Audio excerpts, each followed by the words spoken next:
First News continues to follow the developing situation in East Palestine. Authorities are now speaking, giving an update following yesterday's controlled release of toxic chemicals in 5 train cars. We showed you the explosion live on 27 First News. And today, people want to know if the air is safe and when they can go back home. Let's go live now to that press conference as it's happening.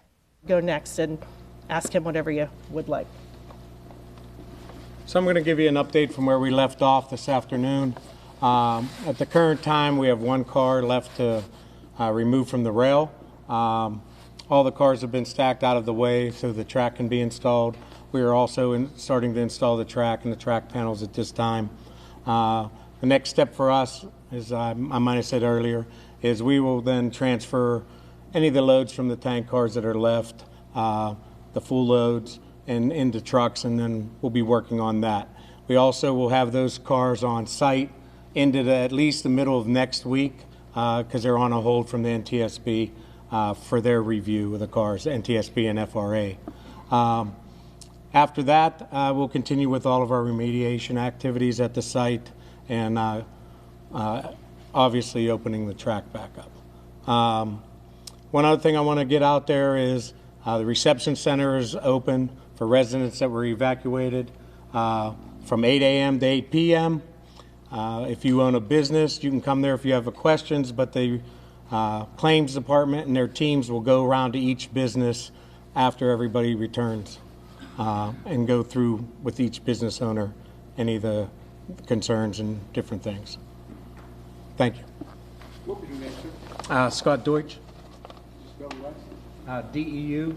DEUTSCH. Okay, so let's open it up for questions, please, one at a time, and then you tell me who you would like to speak to. Stan Boning, WKBN. Do you have any idea yet when the evacuation order might be lifted and people can return to their homes? Stan, we've been working on that since Friday night. We are working as hard as we can, but public safety is our utmost importance, okay? They're out there doing all the air sampling tonight. We expect them to be reviewing that data overnight, and we'll see what the data comes back at. I can't speculate what that data is going to say. They have to do their testing. No timetable as of yet? No, sir, no. Kevin Lambert with News Nation. Does that all depend on the testing and what the data says tomorrow as far as a timeline? Could we have a better understanding maybe tomorrow morning? Yes. Have you had any chance to review any data inside, I guess, what would be the evacuation zone? I know you're still reviewing it, but have you had a chance to get any results back as far as the air quality? So I'm going to let US EPA speak to that, please. Thank you, Peggy. Yes, we have been air monitoring throughout the incident, and after the operation that took place by Norfolk Southern last night with the controlled burn, we've been able to safely move our crews largely within, as Peggy indicated, so we've been focusing largely on the air quality within that 1 mile evacuation zone. We've been doing that throughout the day and throughout the night, and we're going to process that data and give our recommendation to the incident commander in the morning. What has that data said to you so far? So far, it's been consistent with what we have been seeing. Very few detections, and the detections we have been seeing for the chemicals we're monitoring for have been very low. Will there be any numbers? Okay. Can we let somebody else have a chance, please? Somebody else? Do you think the homes will have to be decontaminated? How does that work? Who wants to take that one? I can do Air thing? All right. It's partly the air thing, and part of the reoccupancy plan or return safe home plan that we're working on based on the data will be making it optional for people who want their homes screened to take readings inside their homes. But at this point, we don't know if decontamination or cleaning will be needed until that happens. Can you speak to any potential irritation that people might be experiencing and kind of with lung irritation, sickness, could it be connected? Anybody? So I don't think we have a medical expert here, unfortunately, tonight. We do. Oh, Yep. I stand corrected. Introduce yourself. Yeah, I'm Major Derek Dunnigan with the Ohio Army National Guard, CST. I'm uncertain who asked the question, but whoever did, could you please repeat? Oh, I was just asking if any kind of irritants, lung irritation, anything if people might be experiencing that, could you speak to if there could be a connection to this that you know of at this point? Well, with any type of air contamination or potential air contamination, fires or whatever, there are particulate matter that can enter the air. So lung irritation could be a possibility. I cannot say whether their irritation is caused by the event or another environmental factor. But if I would say if anyone is having any type of symptoms they're concerned about, that they should speak with their primary care provider or seek treatment at a local hospital. We saw what appeared to be National Guard troops in hazmat suits. They were orange, some were white. Can someone walk us through what that process was? Yeah, I'll turn that over to my deputy commander, Major Jeffrey Jones. Hi, yes. So Major Jeff Jones with the 52nd CST, Ohio National Guard.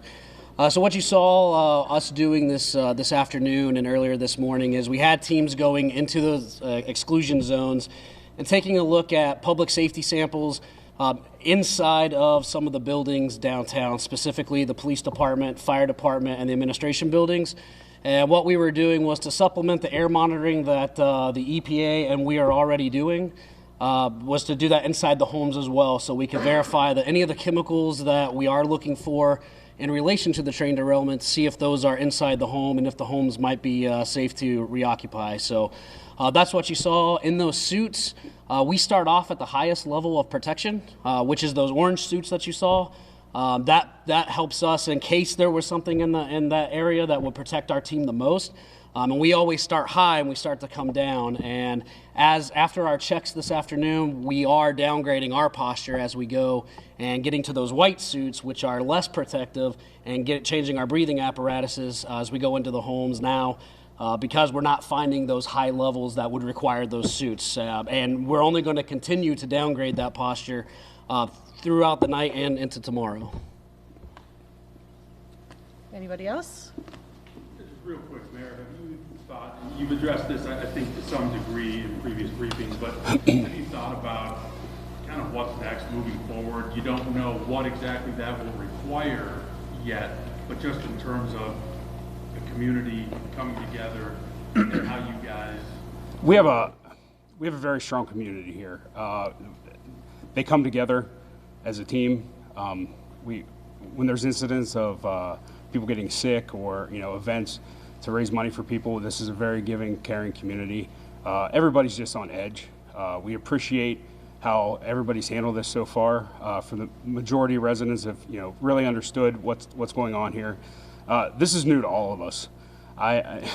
We don't have media training. We're a small little Ohio town. We're doing the best we can. The frustration levels are high for everybody. Everybody's tired. We're doing our best. We're trying our best for some people it'll never be good enough. But as a community, we'll rally around this. We're going to demand that there's still constant monitoring, and it was an accident, but Norfolk Southern is going to be responsible for it. They're going to take care of it, and we're going to make sure that that happens. But I think as a community, if anything, this has made us stronger. The outpouring of donations of food, drinks, well wishes. Of course, you're always going to have few on social media that are experts and know everything, but for the most part, I'm proud of our community.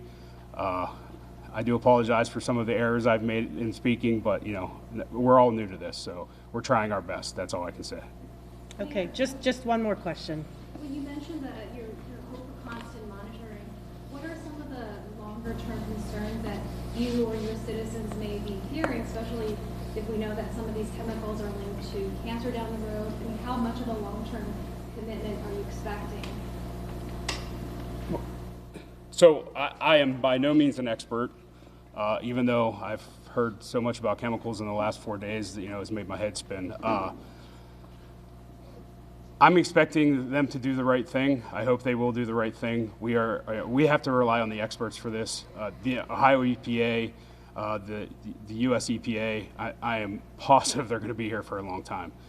We have to use, and the contractors for Norfolk Southern too. I understand they work for Norfolk Southern, but we have to also rely on them for information too. We've gathered a lot of information. Everybody's, going over that information right now. We want to get the residents back in their home.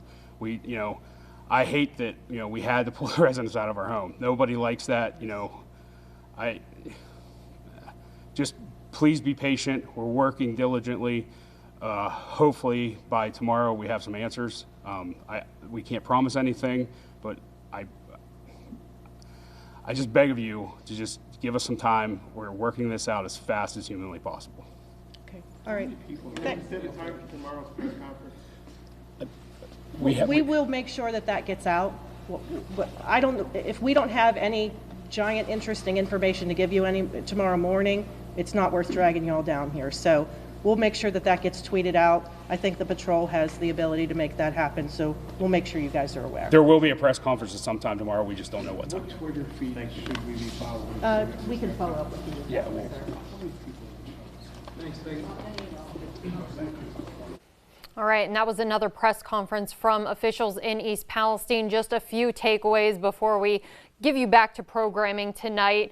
Officials saying public safety is of the utmost importance, something that we've been hearing throughout the duration of this incident. Air quality testing continues tonight. Officials say they're focusing largely on the 1 mile evacuation zone, processing that data and giving it to the incident command tomorrow morning. Chemical detection at this point, they say, has remained very low. That is on the EPA checking those readings throughout the valley, even outside of that 1 mile radius. As we've seen, we saw crews in Boardman late last night checking the air readings once that chemical release was done. Officials say they don't know if decontamination or cleaning will be needed in the homes or businesses in that evacuation zone. This is, again, something that they are closely monitoring, they tell us, and looking into. As you heard Mayor Trent Conaway saying at the very end of this, and you could just feel the emotion in his voice. He said that we have a very strong community. We are doing the best we can as a community. We'll rally around this, but I beg of you, just give us some time. So again, that was another press conference on the incident in East Palestine, this train derailment going into almost day 4 at this point of what has been happening down there. And we will continue to follow this developing story. So be sure to stay with WKBN and 33 WYTV as this unfolds. This has been a special report on WKBN 27 and 33 WYTV. I'm Lindsay Watson. We now return you to your regular programming.